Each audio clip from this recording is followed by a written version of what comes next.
Start by saying thanks to our fans. You could feel the energy and passion behind us throughout the game, and as we were fighting to come back, the fans were. It was just really good connection. You could feel that, and our guys needed it.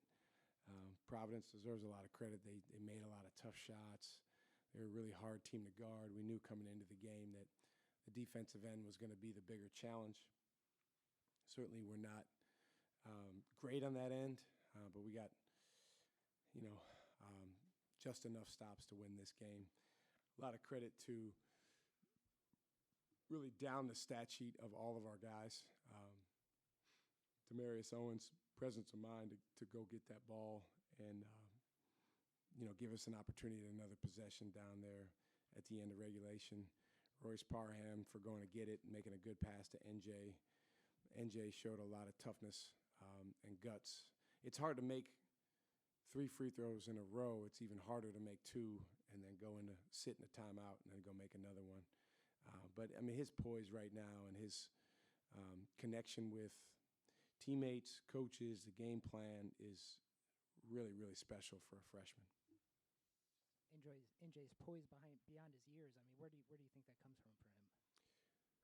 Well, his family, his mom and dad deserve a ton of credit for the young man they raised. He's a guy that he has more maturity as a young man than most freshmen because of what he's been exposed to. Believe it or not, his dad had a vision for him. Long before we even got to Marquette.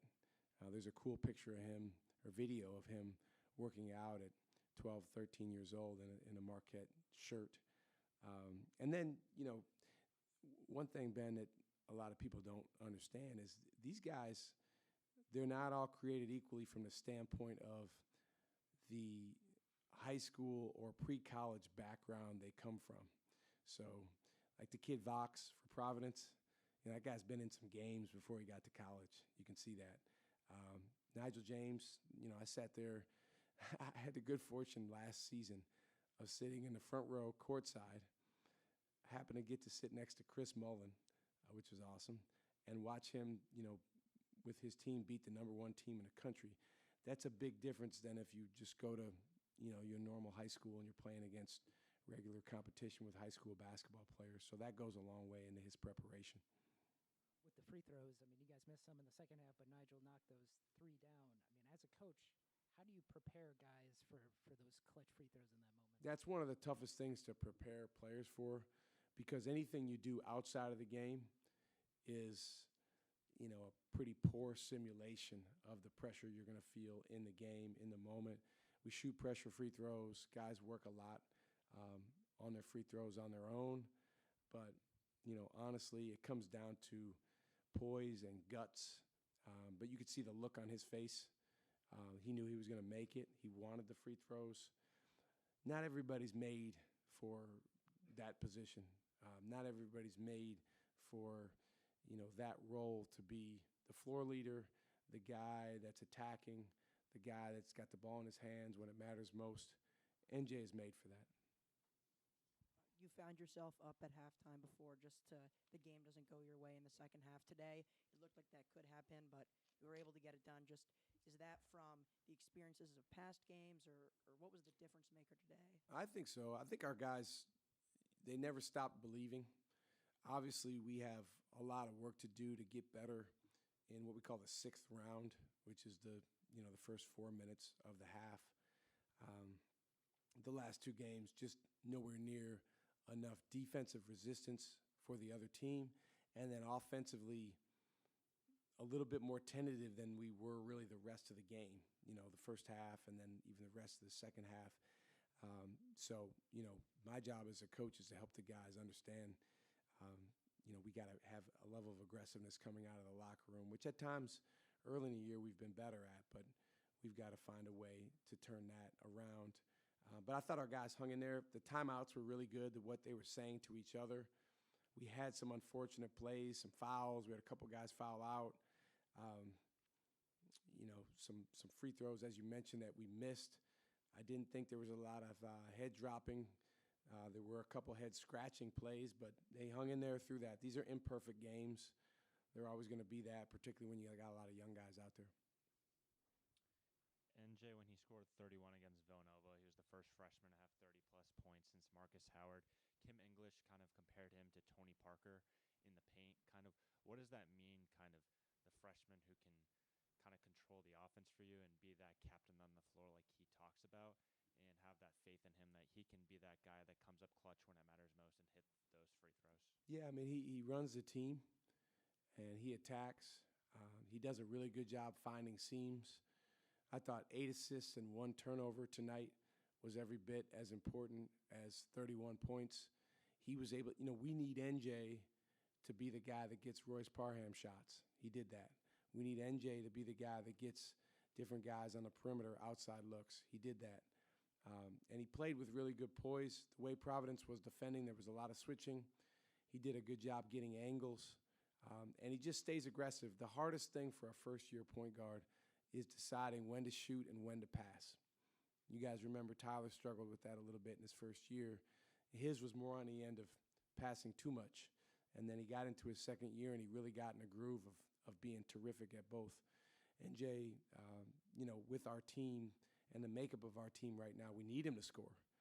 But we also need him to ensure that the other guys in our team have an opportunity to eat too, because when they do, that changes their confidence, that changes their defensive aggressiveness, that changes our connectivity.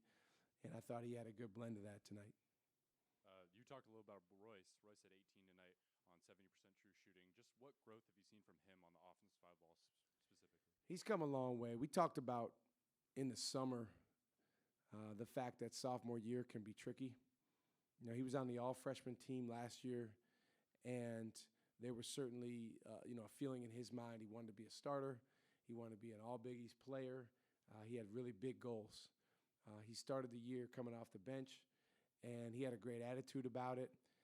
But his first 10 or 12 games, there was some inconsistency there. He had some tough games. It's like clockwork for a lot of sophomores that you kind of feel like, hey, I got a year under my belt. I'm ready to kick ass, and doesn't always happen at that easily. But if you work, if you watch tape, if you learn, if you're in the gym extra like Royce is, if you care like Royce does, then you get better, because he's a talented young guy. And we've always known that he can score the basketball. We just got to keep putting him in positions where he does. I thought he got high-quality shots, which that's what leads to a high shooting percentage. And I'm really, just proud of him for continuing to attack. Coach, we were able to talk to him about how you won the recruiting battle against Providence to get Nigel to campus. What was that like, and how important was it to get him here? And what did you tell him on being a Golden Eagle? Yeah, I mean,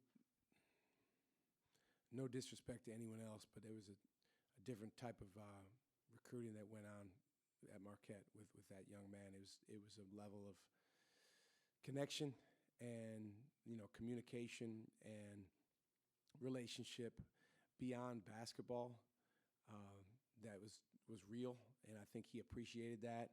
As I mentioned, his dad always had an affinity for Marquette, and that's what kind of gave us a jump start in the recruiting process. But we learned early on when they came to visit that, Nigel James Jr. was going to make his own decision, and we had to win him over. And so we just did it through relationships.